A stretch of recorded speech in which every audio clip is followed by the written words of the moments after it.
My name is Nash Albert, and you are listening and watching Sonic Perspectives. Streets on the colors, safe through the ages. Cities are buried under the sands. Servants of idols are keeping the pace. Cross-culture desert to a challenging place. Hey everybody, welcome. We are really excited to have a rare interview. This is one that's really exciting me with Nash Albert today. Many of you may not be familiar with Nash yet, or perhaps his band out of Moscow, Blast Unit Moscow, but we're going to hear a little bit about all of that today. He's got a brand new album coming out, or it's actually, I think, just been released, that you're all going to get to hear, and it's called Yet. So, Nash, welcome to the interview. Great to have you here. Thank you very much for having me. Yeah, tell folks about, I'm based here in Colorado. Where are you calling from right now? I'm right now in Megève. It's a ski resort in France. I'm visiting my friends here, and we are having like little holidays here. Brilliant. Well, I've got snow on the ground here in Boulder, Colorado as well. So, do you ski, or are you going to be out on the slopes? Yeah, I'm skiing a little bit, not professionally, but I know how to do it. Right. But it's raining all day, man. It's been raining all day here. Oh, no. Yeah. Oh, man, I'm sorry to hear that. Well, it looks like you got a nice place in there. And let's start. I think a lot of our listeners are probably based either here in the States or in Europe listening, may not be familiar with you yet, and you've got a fascinating background. So could you start out, maybe you were born in Georgia, and I don't know, were you smuggling rock and roll albums in when you... No, I was born in Georgia, but then I moved to Moscow because my family moved to Moscow. My father was worldwide scientist, so all the best scientists were working in Moscow. And I was raised in Moscow and finished the university, Moscow State University there. But concerning records, I was 5 years old when my father brought me from Japan 2 cassettes. Do you remember? We had cassette players, and Oh, yeah. it was best of Beatles, and it was the rock opera Superstar Jesus Christ. I was totally blown away with it, man. And from this moment, I thought I'm going to be a rock and roller. And then, there was a lot of smugglers who were selling records in the black market and were buying them, like Pink Floyd, Doors, you name it. And that's how my musical taste was coming together. Wow. And then I started to play guitar in the school when I was 12 or 13. And then when I went to college, we put together college band, Salamandra. And you know what the great thing was that Perestroika started. So we're able to play like gigs in college circuit with our band, like rock and roll was allowed. And, that's how we were pretty popular in college audience. So, and there were lots of foreigners, Americans, Europeans coming to Moscow to find something. It was just, our country was just opening. And we met American producer. He told us, well, guys, I would love to have you in the States for a little tour. So in 91, we flew to States with the band. We did this little tour, but then it lasted for 6 years, man. That's quite a tour. Yeah, little tour. Yeah. That was. And then what? I spent 6 years in States. So we had Salamander for 4 years. 2 years, I was just playing in different bands, jamming around. And then I came back to Moscow in 1996. And it was the best city in the world, man. Free, lots of music, lots of clubs, lots of girls. And the party was going really 24/7. Monday, there was no difference between Monday or Saturday. In the clubs, it was like gangsters, millionaires, students, hippies. It was great times, man. Wow. And when I started my band Blast, and with this experience, I came from States. I've lived a rock and roll life for 6 years, and my Blast mates were 2 guys who were in States as well, but in different bands. So we put together Blast, and in 2 months we were the number one, actually. And then we met an English guy from Manchester. He had a record label, Apology Records, and he gave us a deal. It was kind of a strong indie label. And that's when our journey to UK started. So for 15 years, we were traveling back and forth UK and playing. I tell you what, I played every shithole in UK, to be honest, every little town, every little club. We released about 3 albums there. But then Blast stopped in 1915, kind of it came to the end, you know. In 1913, we did a really good album with the Martin Glover, you know, the Killing Joke, the band Killing Joke. Yeah. Bass player, Martin Glover, he's an amazing producer. We did a very successful album. We were pretty much in radios all over UK. There was some nice press, but kind of a management didn't work properly. So basically it came to the logical end. And then I started my solo career. In 2015, I released my first solo album, Root Beggar. I recorded it in Liverpool and co-produced it with Ian McNabb from Icicle Works. Nice. And then we did this album yet in 2019. And basically the story is amazing. My friend who I was playing with in the States, he flew back to Georgia. They're all Georgian guys in Salamandra. Okay. And one day, we were always in touch, you know, writing songs together, you know, sharing our thoughts about music. Now he's a businessman, but still he co-wrote the lyrics in this album. So he called me one day and said, hey man, listen, I built a nice studio in the mountains. Why don't you just come down for a month and we'll sit with our old bandmates whom we were together in States. They're all living in Georgia. They're all musicians. And let's do something, you know, something cool. And, you know, we didn't have a pressure. We didn't have time pressure. We didn't have A&R pressure from record companies. We just sat down and they did the album how we felt it. You know, it was amazing atmosphere. It was so free. We were just doing songs. We were experimenting a lot. And that's how it came, you know. And then by the way, I flew to Georgia with my friend, young producer Ilya Mazaev, who was friends with Tim Palmer. You know Tim Palmer, he's one of the most famous.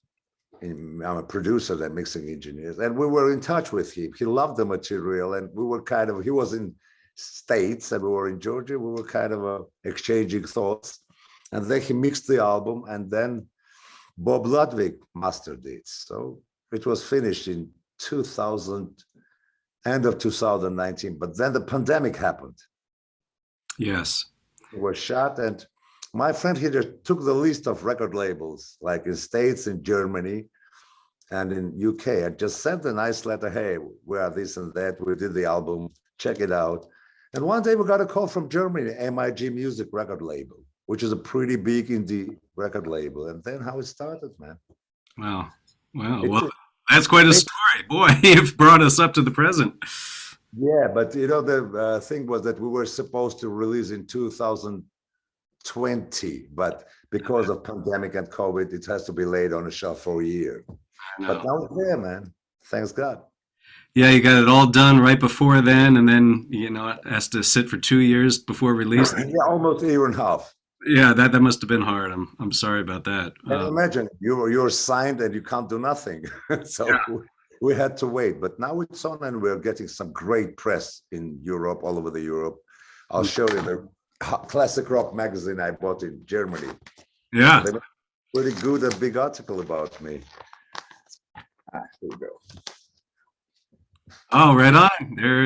There it is. Nice. It was much more. Well, I was in Berlin meeting them like a week ago, and we went to the shop who was selling magazines, and we bought like 5 magazines, and all of them had an article about my new album. That's a good sign. Hey, things are really, really good press and lots of radio plays in Europe. Excellent. So in all that story, I mean, there are so many different phases there. At what point did you start singing in English, and why? When I was 6, I told you I got introduced to Beatles and to rock and roll music. Right.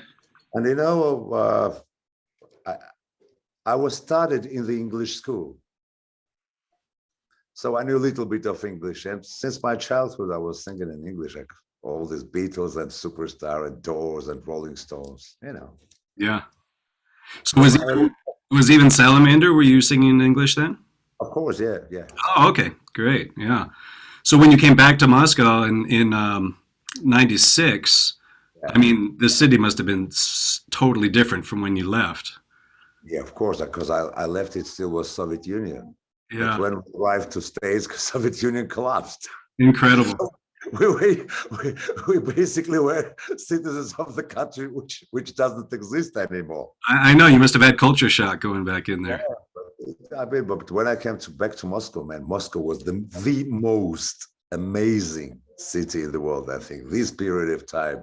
Right. I mean, honestly, it's a pity that next generations probably won't see crazy cities like this, like it was there, but it was amazing.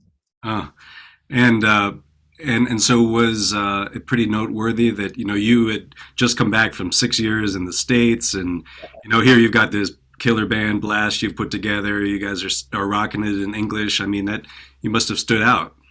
Yeah, it was great. It was great. And, with Blast, we were touring Europe, England. We even went to rock festival to South Africa.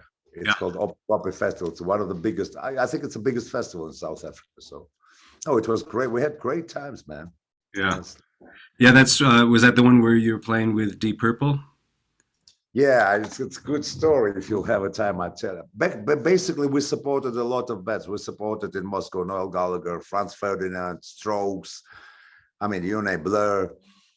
And Yeah. one day we were playing in the club, kind of I was working at the club as the musical director, parallel to my music. Mm. And the guy who brought Deep Purple brought the Deep Purple engineer, just, to have a few drinks. And we had a good quantity of drinks, I'll be honest. And then I had a gig at this club. So he said, can I guys do your sound? He did his sound. And after the gig, he's a German guy. He told me, I promise you, next time the Purple are in Moscow, you'll be playing with them. I thought, okay, we all were drunk, just nice guy, that's it.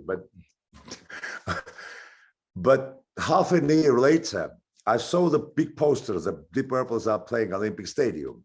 Nothing was happening. And the day of the gig, I'm getting a call early in the morning. It was 7 o'clock in the morning. No way. And this guy said, yeah, man, I told you you're going to be. So you played today with Deep Purple. Can you imagine? Fuck, 7 o'clock in the morning. So I called my bandmates. We found the backline. No, I mean, we knew people who do the backline. We did the Olympic Stadium gig with Deep Purple, man. Yeah. It was amazing. 70 fucking thousand people. Wow. Wow. Unbelievable. I hope you weren't too hungover that morning at 7 a.m. when he called you. It was great. The day of the gig, can you imagine? No way. All the band members were in Moscow. I mean, Yeah, incredible. Boy. Well, let's look at Yet a little bit now. So I mean, it sounds like you had really wonderful, uplifting recording conditions. You're there with your old buddies, you're recording this beautiful studio and everything. Yeah, but coming into it was like the musical styles on this album are all over the map. You've got a bit of everything here. Were you coming in with a vision like you wanted it to be? No. I just flew down and I had a couple songs. We just started to record them. Then I was remembering the song which is on the album Lost in Jerusalem, it's called. Mm-hmm. It's number 4 on the album, or number 3, I don't remember. But this song was written in States in 1993. We never managed to record it. So it was always in my back of my head. And I thought, oh, let's try this. And then it came out amazingly. Then Tim Palmer joined us. He did mixes and we fucking loved that, man. So then we were just writing something in this. It was just building up and nobody was expecting nothing. That's a great thing about it. We didn't have a time pressure or style pressure like young bands. The record labels telling them, okay, you have to keep this style. And basically, if you listen to the records in 60s, they were exciting. Take Sgt. Pepper's. It's all over the place. Totally. Lots of records of the modern bands, it's pretty much one sound. It's a one long song. It's pretty getting boring when you get to the Beatles. So we were just not tied to the styles of genres or something. We just did what we thought was necessary for the song. It's like a painting a picture, man. What colors were necessary, we just were putting them in. So we even recorded, there was a song Cocaine Hangover. It starts with thunder, and thunder was recorded in mountains. Oh, nice. So, I mean, it was just lots of experiment with sounds, with lyrics, with songs, and it came out really, really good. I think the major thing was two things. First of all, my life experience and music experience, which you can see in the album. And second, tremendous freedom we had in studio. Yeah.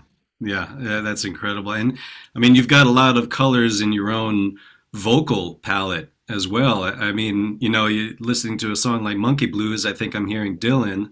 And then I would go to Sunrise and I think I'm listening to Bowie. I'm like, there's no way this is the same vocalist. So are those, do you sing in that different affected style, like as an homage to, like? No, it's kind of naturally. You start to sing a song and that's it. If it needs low voice, you just do low. If it needs something more sharp and edgy, you do the other one. I mean, it depends what is necessary for the song. That's how I was singing them songs. You know? Yeah, nice. And are a lot of these lyrics, yeah, go ahead. No, I'm listening to you. Okay. Were a lot of these lyrics autobiographical, like in Betting on My Fate and songs like that? Basically, it's about my life, man, and my life experiences, which I had. Can you imagine? I lived in Soviet Union. I lived in the United States. Then I lived in capitalistic Russia and Georgia. Then I lived a lot of time in UK. Then I spent a couple months in South Africa. Can you imagine what kind of things were going on in my head? So, yeah. And it all was like, and it will, this whole experience affected the record in a good way. That's what I think. Right. Well, we start off with this frantic track, "Kill the Fear." Yeah. What did the fear symbolize for you in that song? First of all, this song was just live recording, just jamming in the studio. We did 3 takes. Nice.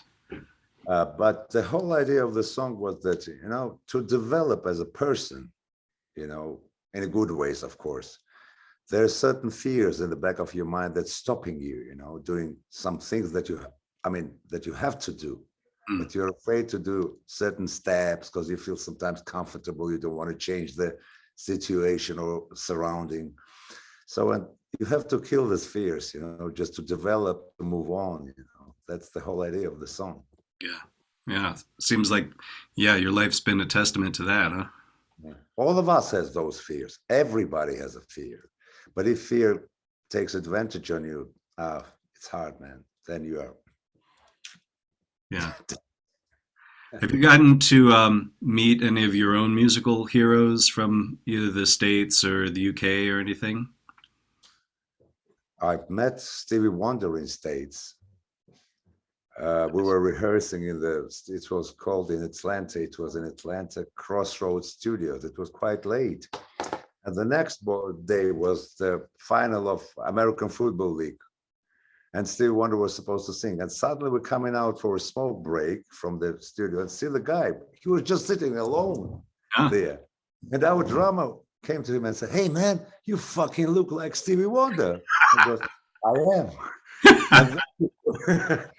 And then his brother came out, actually, who was his manager, and he put chairs, but he stood, took each of our hands, you know how blind people do. And we had a nice conversation for about 40 minutes.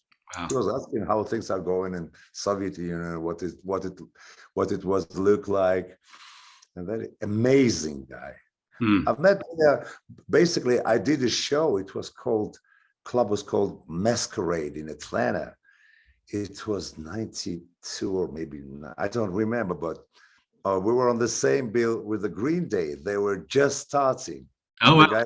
The guys are going to get signed soon. Who else I met?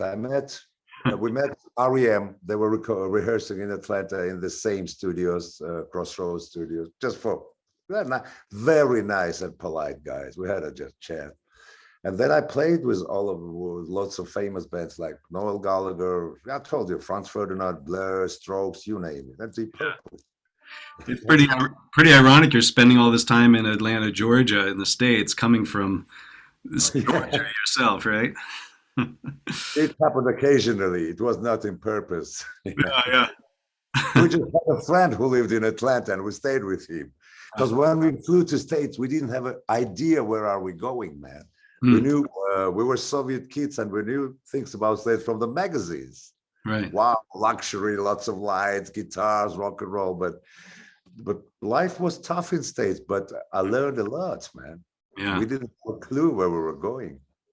We were thinking like, okay, we'll arrive to airport, we'll go and book a gig, take $500, get an apartment, then book another gig, buy a car. And it was so naive. Yeah, I imagine it was a lot harder than your fantasies about it. Do you hope to come back to the States and do some touring? I would love it. Things will happen now. I'm getting a lot of press in States as well. We're working with amazing, Chip Ruggieri. He's amazing agent, and he's very optimistic about it. And if things happen, I would love to come and do gigs in States. I miss them a lot. Oh. What is your secret in having such great producers that you've worked with in your career? I told you when I flew to Georgia. Secret. It just happened. Things are happening, man. I mean, even in States, we worked with Chris Bond, who was working with Hall and Oates, Daryl Hall, John Oates. He was their producer. We just were picking up the phone, calling people, and sometimes you get connection. Then in UK, I worked with youth. That's I knew him from the friend, and we became really good friends. And he went told me like, "Hey Nash, let's do something interesting," And then through my Moscow young producer friend, I met Tim Palmer and Bob Ludwig because he was in States working with them, and they're a very good friend of his. So, there is no secret. It just happens naturally, man. Yeah, you're blessed. That's awesome. Oh, yeah. From above. Yeah. I love I love that album that Youth did with Paul McCartney, the Fireman. Oh, yeah. Fireman, yeah. Yeah, that was a really good one. Did you see Paul McCartney when he performed over in Moscow?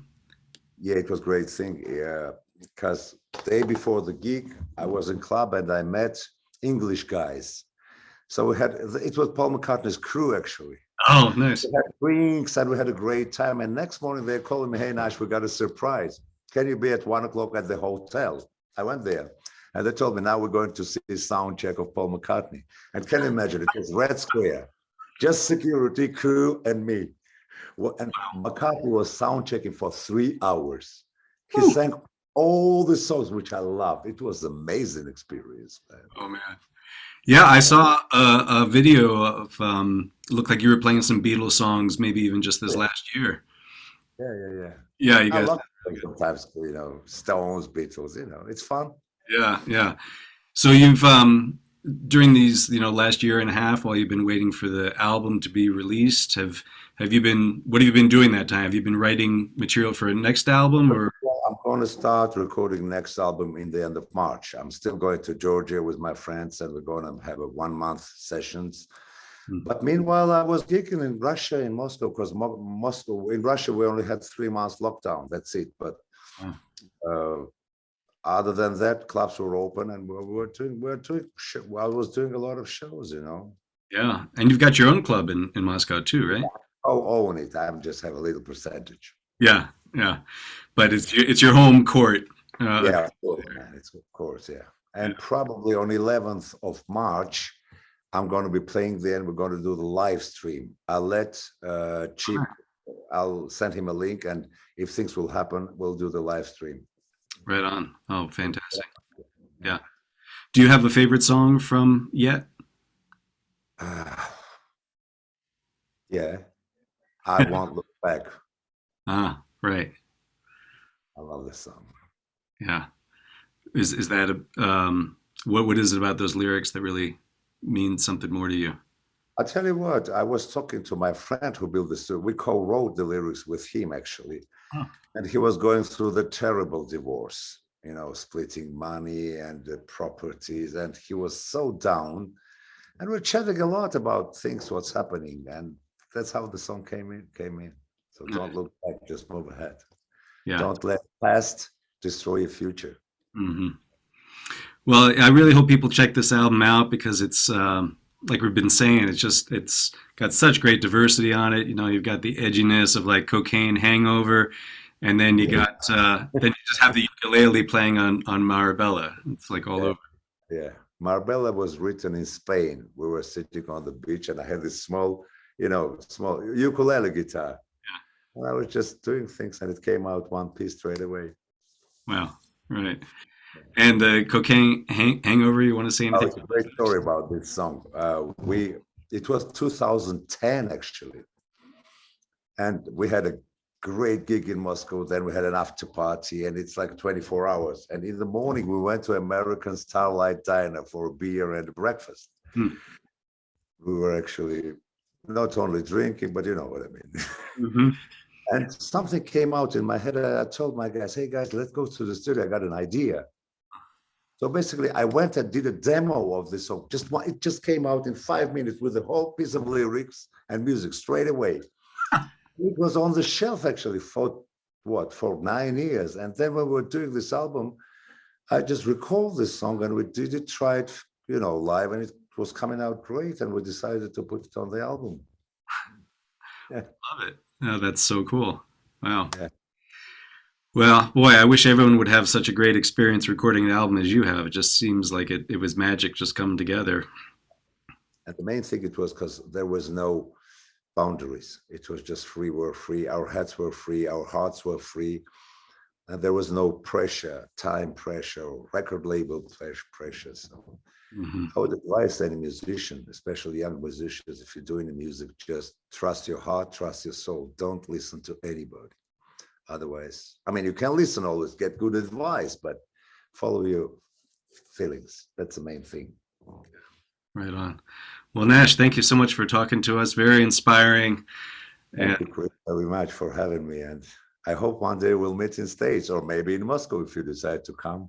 Oh, that'd be fantastic. Yeah, it's been great. And I hope you have get a little bit of snow mixed in with your rain there and get to enjoy the area. Thank you very much.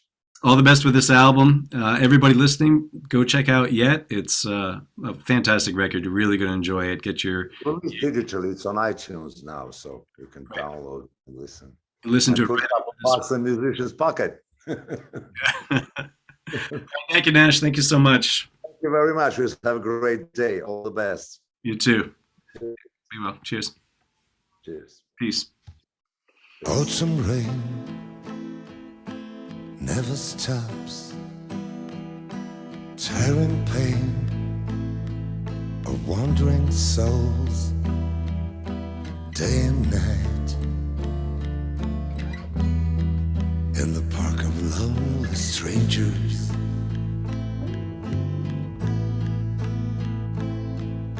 Fallen leaves of yellow and brown, like 1,000 moons are blown around, just like our lives,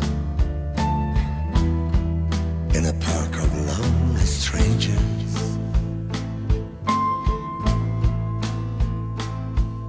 Restless clouds in the sky,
stranger.